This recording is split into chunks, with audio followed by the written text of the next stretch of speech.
Halo Sobat Kasih Fakta, kamu pasti nggak nyangka pangkalan rudal Iran yang sudah dihantam ribuan bom ternyata bisa hidup kembali hanya dalam hitungan bulan.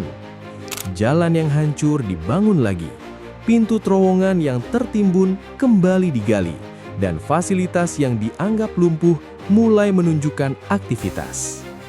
Lalu, apakah serangan itu benar-benar menghancurkan kekuatan Iran atau cuma menutup pintunya untuk sementara? Dan kenapa bulldozer bisa menjadi lawan serius bagi jet tempur Israel? Tapi sebelum lanjut, jangan lupa klik like, subscribe, dan aktifkan lonceng notifikasi supaya kamu gak ketinggalan fakta-fakta menarik lainnya.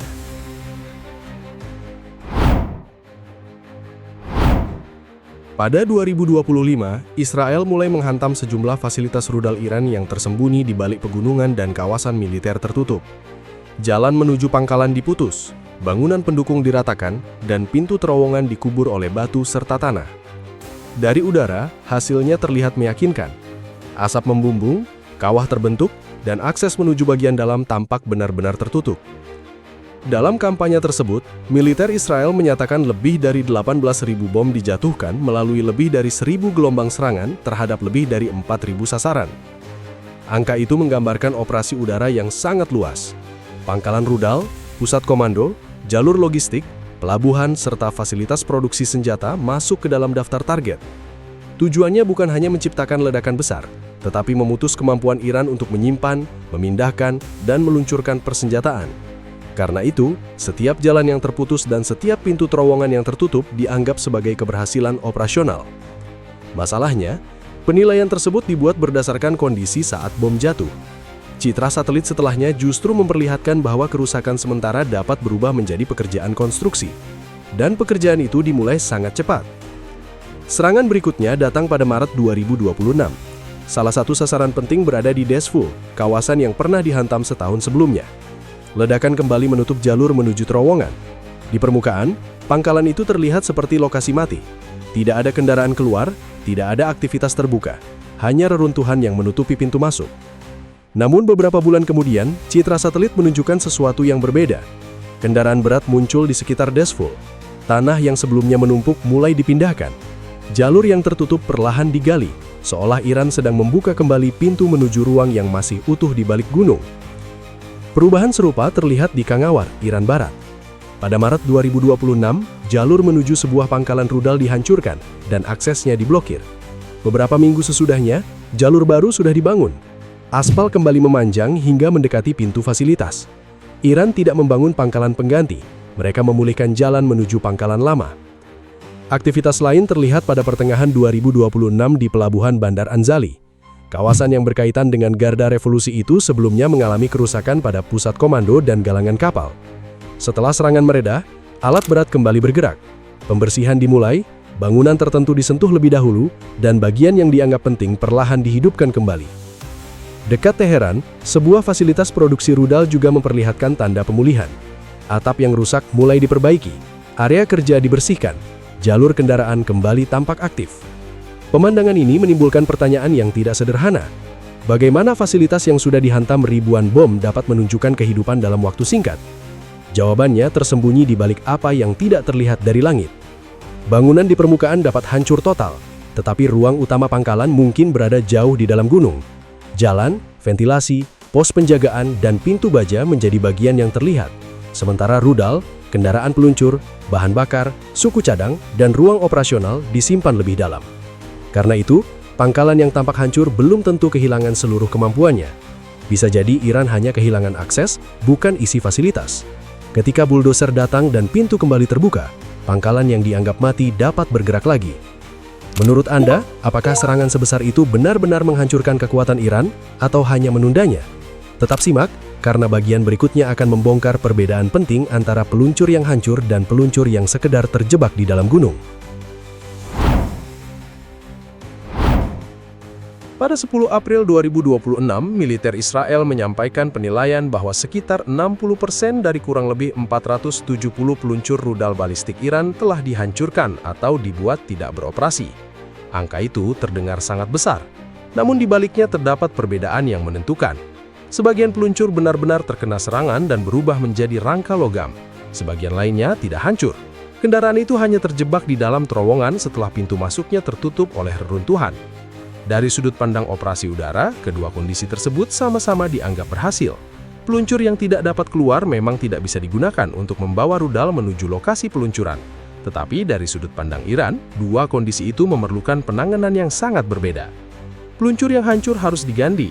Iran membutuhkan pabrik, baja khusus, mesin, perangkat elektronik, tenaga ahli, serta waktu produksi. Peluncur yang masih utuh di balik gunung hanya membutuhkan jalan keluar.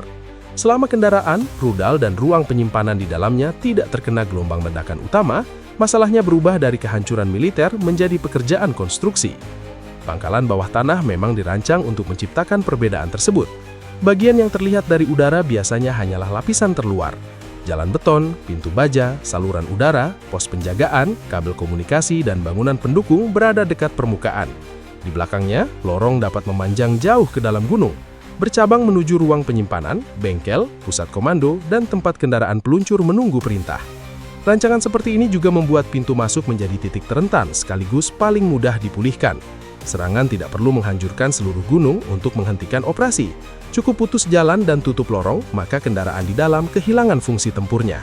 Namun kelemahan taktik tersebut segera terlihat setelah serangan berhenti. Batu dapat dipindahkan, jalan dapat dicor ulang, kabel dapat disambung, dan udara dapat dialirkan kembali.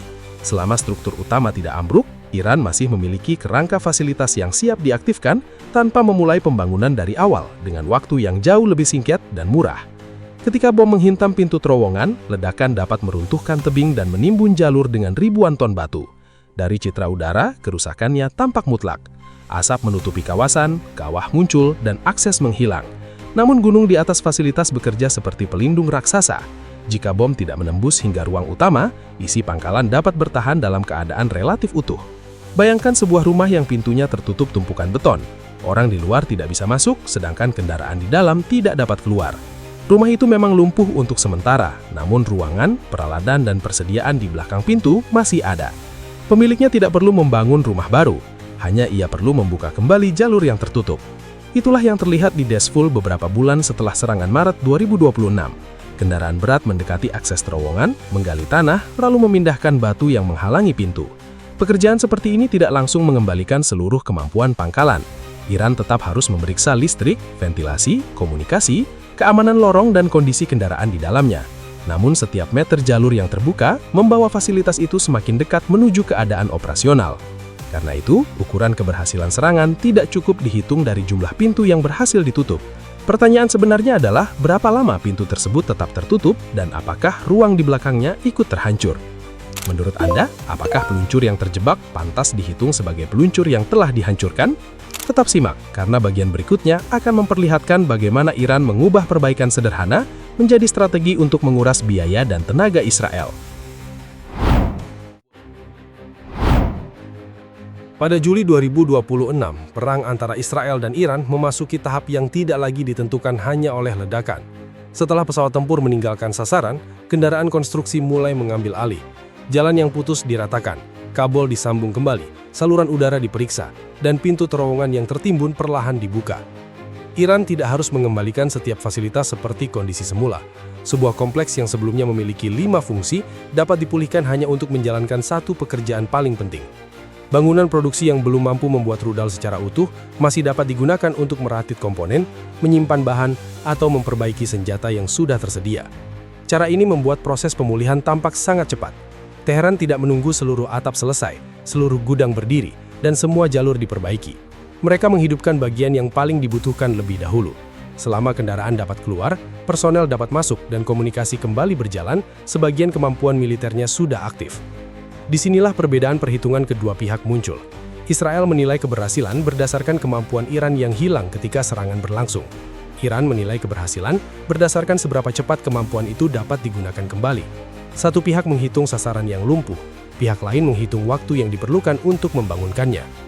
Membangun kembali lokasi lama juga lebih masuk akal daripada membuat pangkalan baru. Terowongan sudah tersedia, ruang bawah tanah telah terbentuk, jalur listrik dan komunikasi pernah dipasang. Iran hanya perlu memulihkan akses yang rusak meskipun lokasi tersebut sudah diketahui Israel. Pilihan itu menciptakan perang biaya. Iran mungkin hanya membutuhkan bulldozer, truk, pekerja, dan beberapa pekan untuk membuka sebuah pintu. Israel harus mengirim pesawat jarak jauh, menyiapkan bom, memperoleh data sasaran, menyediakan pengisian bahan bakar, dan kembali menembus pertahanan udara Iran untuk menutup akses yang sama. Jika biaya memperbaiki lebih rendah daripada biaya menyerang kembali, pangkalan itu tetap menguntungkan Iran. Fasilitas tersebut tidak perlu kebal, ia hanya perlu cukup sulit dihancurkan secara permanen dan cukup mudah dipulihkan setelah serangan. Namun rekonstruksi juga membawa bahaya. Pada Juli 2026, citra satelit dapat memperlihatkan tumpukan tanah yang berpindah, jalan yang kembali diaspal, kendaraan yang berkumpul, serta bangunan yang diperbaiki lebih dahulu. Setiap perubahan memberi petunjuk tentang bagian yang dianggap penting. Ketika puluhan kendaraan bekerja di satu pintu terowongan, Israel dapat menduga bahwa sesuatu yang berharga masih berada di belakangnya. Ketika satu atap dibangun lebih cepat daripada bangunan lain, bagian tersebut kemungkinan memiliki fungsi yang ingin segera diaktifkan. Artinya, proses pemulihan sekaligus membuka peta prioritas Iran. Ketahanan menjadi keuntungan, tetapi aktivitas konstruksi dapat menunjukkan target berikutnya. Israel kemudian menghadapi pilihan sulit. Membiarkannya berarti memberi waktu. Menyerangnya kembali berarti memasuki siklus tanpa akhir. Pangkalan dihantam, ditutup, digali, lalu dihantam lagi. Setiap putaran membeli waktu, tetapi belum tentu menghasilkan kehancuran permanen. Selama ruang bawah tanah, tenaga ahli, dan jaringan industrinya masih bertahan, kemampuan yang hilang dapat muncul kembali. Pada akhir Juli 2026, cepatnya pemulihan mulai memunculkan pertanyaan di kalangan pejabat Israel. Serangan terbukti menunda operasi, tetapi belum selalu menghapus kemampuan dasarnya. Semakin sering lokasi yang sama harus dihantam, semakin jelas bahwa kemenangan udara juga bergantung pada kemampuan mempertahankan kerusakan setelah ledakan berhenti untuk waktu lama. Menurut Anda, siapa yang akhirnya lebih unggul dalam perlombaan ini? Pesawat yang menghancurkan atau bulldozer yang membangun kembali? Pertanyaan itu membawa kita pada kesimpulan penting, karena pangkalan yang terlihat mati ternyata dapat tetap menjadi ancaman selama gunung di atasnya masih berdiri. Pada akhirnya, ribuan bom memang mampu menghancurkan jalan, menutup terowongan, dan melumpuhkan fasilitas Iran untuk sementara. Namun, selama ruang bawah tanah, tenaga ahli, serta jaringan industrinya masih bertahan, pangkalan yang dianggap mati dapat kembali dibuka. Perang ini bukan hanya tentang siapa yang memiliki bom lebih banyak, tetapi siapa yang mampu bertahan, memperbaiki, dan kembali bergerak setelah serangan berhenti. Jangan lupa subscribe ke channel Kasih Fakta dan aktifkan lonceng notifikasi agar Anda tidak ketinggalan fakta menarik lainnya.